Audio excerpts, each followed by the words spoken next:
Alright, hello and welcome to the After Let's Play review slash thoughts thing. I am of course joined by... Chimera Brains.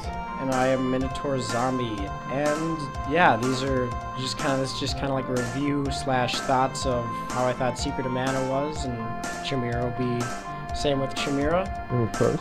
So, right away, first thing I noticed about the game was, the 3-player. You gotta, how many RPGs are 3-player like that? How many games for the Super Nintendo are 3-player? That's what I want to know. That was ingenious. That's pretty much my #1 favorite thing about the game was the fact that you could bring a friend along. Yeah. Because I remember, take a game like a Legend of Zelda type game where I would watch one of my older siblings go through it.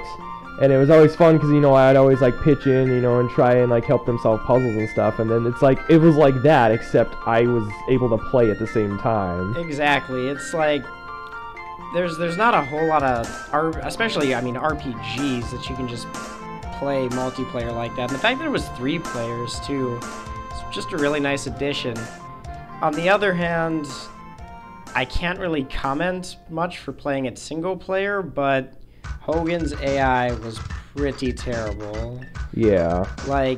I'm sure the game is still fun if you play it single player, but if you were going to play this game, I'd probably recommend trying to get a friend somewhere along the way.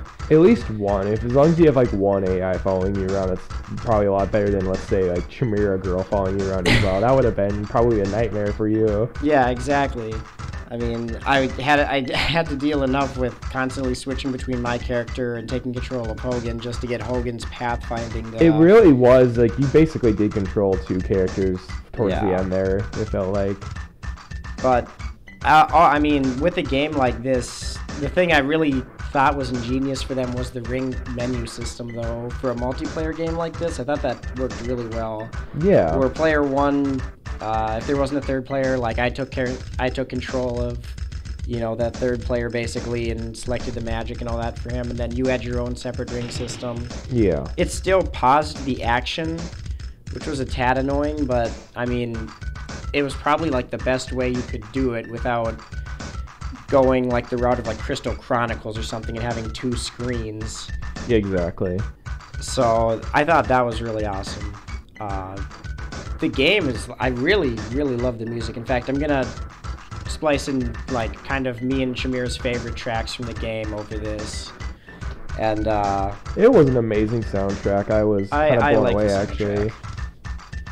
Soundtrack was really that good. Alone warrants probably a second playthrough at some point or another. Kind of one thing I'd like to bring up is kind of an interesting thing I thought was, it's your experience of the game is inevitably going to be different from mine, just because, yeah. What I was saying earlier with my older siblings, you kind of you filled an older brother role, and what I mean by that is there was a lot of games back in the Super Nintendo days where I will watch my older brother. He would play through quite a few games, and I would kind of pick up on tricks, and then eventually I'd go through the game myself or whatever. Because you were the one kind of solving the puzzles and exploring the world, and my main focus was killing enemies and kind of following you around and then kind of taking in the plot and whatnot. Except for probably one of my favorite parts was not necessarily from the game itself, but the fact that you died, Hogan died, we were out of healing items, and I had to pull a homeward bound and bring us home. And I think I even picked up your sword. And I was able to actually find my way back with not too much trouble, I would have hoped for the viewers, but I think it did take a while. The gameplay itself was pretty fun, actually. I will say, I'm kind of torn here. Because the bosses were fun in one regard, but towards the end of the game, the bosses actually got pretty terrible in my opinion. Because this is how you win any boss fight in the game. If you didn't watch the Let's Play, it's you can use your actual physical attacks, and then just get ravaged and chain magicked till you just die. Yeah. Or you can just take your attacking magic and repeatedly cast it over and over again, to basically stun lock the boss until you win. One thing I found kind of weird was when you're playing a role-playing game, it feels like you taking damage from your enemies, whether it be like a giant mob of regular enemies or a boss, it's inevitable that you will take damage. And that's where like enemies will cast magic on you. Yeah. You can't avoid that, and that kind of took me a while to get used to, because whereas like an action game, like let's say like Mega Man or Legend of Zelda, you can go through parts of you can fight any enemy generally and not take a single hit. Yeah. So that was kind of strange, having to get around the fact that it was an action game, yet there was unavoidable damage. So I mean, thankfully Chimera Girl had Cure Water, because yeah, I would have been lost without that. That's an important thing to note, is that it's weird because you seem to have like an evade stat for physical attacks that the enemies do to you. Like you'll occasionally just you'll see your character do like a flip or something and you won't take any damage. But magic attacks you just plain can't avoid. They just stun lock you and you just can't move and you just gotta take it. I just kind of thought of something, because I realized I used like the lance like the whole game. So towards the beginning, when I wasn't punching when I wasn't punching enemies, I equipped the lance, I believe, and that might have played into something, because it felt like initially it felt kind of difficult to hit enemies, or maybe I just wasn't too familiar with kind of how the combat worked. But as the game went on, the physical combat actually did kind of grow on me a little bit more. Yeah, and I was gonna touch on especially the weapons. It was really cool idea for them to have like the weapons have specific uses. Like you'll be using the whip to cross gaps, and you'll be using the sword to cut down bushes, or the axe to cut down certain things. But it seemed like they just dropped the idea like halfway, because they still had like those 3 uses, but we were just like sitting on a stockpile of like 10 weapons or something like that, and we only ever used 3 because they almost like encourage you not to use the other weapons, because each character has their own weapon experience levels, so the more you use a particular kind of weapon, the more charge attacks, more level of a charge attack you can do. So I'm just trying to retrospectively think if I should have picked a different weapon from the beginning or not, if the lance was a good way to, or the spear was a good way to roll or not. But it was fun. I enjoyed it. But if I went through the game again, I'd probably like pick like a different weapon or something like that. But overall, I mean, the combat was really fun. The bosses towards the end got a little shaky, but I mean, overall, it was a fun game. And the only other nitpick I have for the gameplay was the fact that it seemed very, like, take-turnish, where it's like, you hit him, so then I had to wait till the enemy got done looking like he was stunned before I could do any damage, because otherwise I'm just going to swing, and then I have to wait for my shit to recharge again. It was always annoying, because you would hit an enemy or a boss, and you feel like, man, I should have got that hit, or... Yeah. And there'd be times where I would just be poking things, and I would wonder if I'm, like, doing, like, any, like, damage at all, and then, like, there'd be other sections where I would just be, like, felt like I was just completely, like, on a roll. Yeah. And the bosses, all the graphics in the game are really, really well done. Like, I really like the sprites, and they're all really big, especially the bosses, but that also kind of hurt the bosses a little bit, because they had some like iffy hit detection sometimes. Like you'll be swinging where you think they are, but it won't hit them. One of the more memorable bosses was one of the ones towards the end where it was that giant black slime, and it gets so big and so uggishly pixelated. Yeah. That was I was able to hit him after a while, but that was an interesting one. But the gameplay was, I mean, for all the negative things we just said, it was still really fun. Oh, without a doubt, like, that was an amazing. Still really fun. Yeah. The next biggest thing in my mind is like the story. I don't know about you. I mean, I know you in particular were like really lost at the end of every set. You were like being like, okay, so what's going on exactly? It probably also had part to do with me kind of being like the follower as well, because you were actually like using your head more for like puzzle solving. I was more just kind of following, and I was generally more focus oriented on like the combat and stuff. But the translation was I actually saw a really good video. I'm gonna put a link to it in the description, but a great video done on like the translating issues that games faced back in the day, and it's really funny because this game was hit pretty hard. The guy Woosley who translated it, he only had a month to translate the game, and by the end, due to the memory limitations, like 40% of the dialogue had to be cut, and I think it really shows because there's a lot of points in the game where it's just kind of like out of the blue. Yeah. I mean, we're not going to talk about the story at all, of course. I mean, this is a sort of review kind of thing. But, yeah, I mean, the translation definitely had its ups and downs. I mean, overall, I could tell sort of what was going on, but...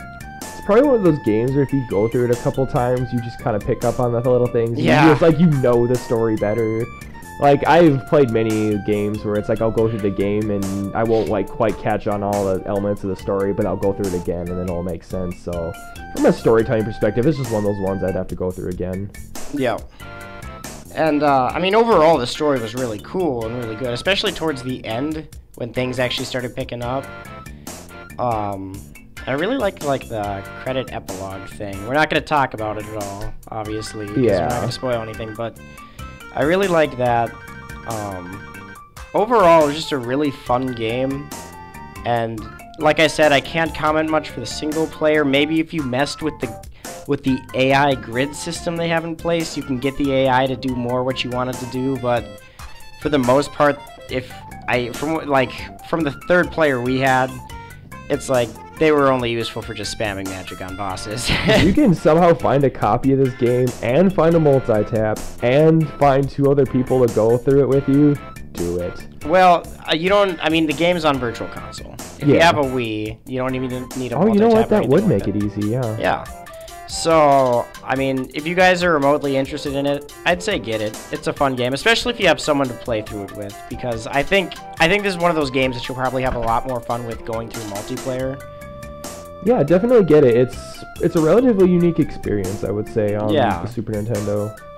Like, I kind of went into this thinking, like, because people tend to, like, praise this game to, like, super hype levels. This makes, top, this ranks, like, #1 in a lot of people's hearts. Yeah. Like, I can see where they're coming from after playing it. It's a great game. It has its flaws, and I think maybe a lot of it had to do with the limitations of the Super Nintendo, but overall, it's a great experience. Yeah. Highly recommend it.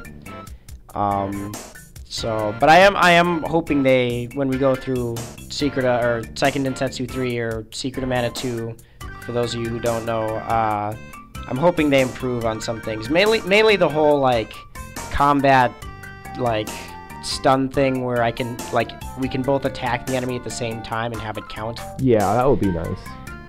But, yeah, that about wraps this up, I suppose. Great game, good recommendation. No score, I hate scores. If you need a score, go watch one of the other 11 billion reviews, I suppose, but... I kind of feel the same way. I can never really rank a game, because, like, all my favorite games, they kind of have, like, this fluctuation. Nothing's really static. So if I let this game kind of sink into my mind a little bit, maybe go through it again, it would go up even higher than it is now. And I don't know, I kind of agree. Yeah. It's just you just gotta listen to your heart, and that'll tell you what to get, what to do. But if you guys are interested in any of the future LPs I have or anything, still accepting the votes for which characters to use in Second Densetsu 3. So I'll link the video describing that here too, so that way you guys can easily see what the characters are if you're interested in voting. And yeah, that's about it. So I think that pretty much wraps this up. Turtles in Time, Teenage Mutant Ninja Turtles 4 will be coming soon.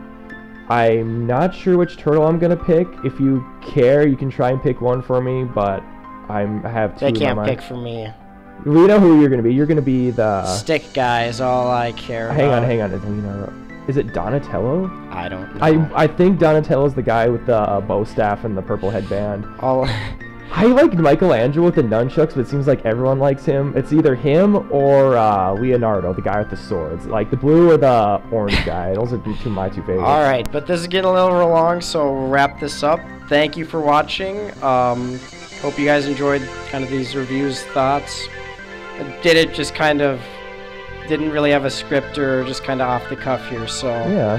Thank you so much for listening on us, and continue to stick with us, and we'll have a next LP coming out for Turtles in Time soon. Hell yeah. Alright, so see you guys later. Alright, see ya.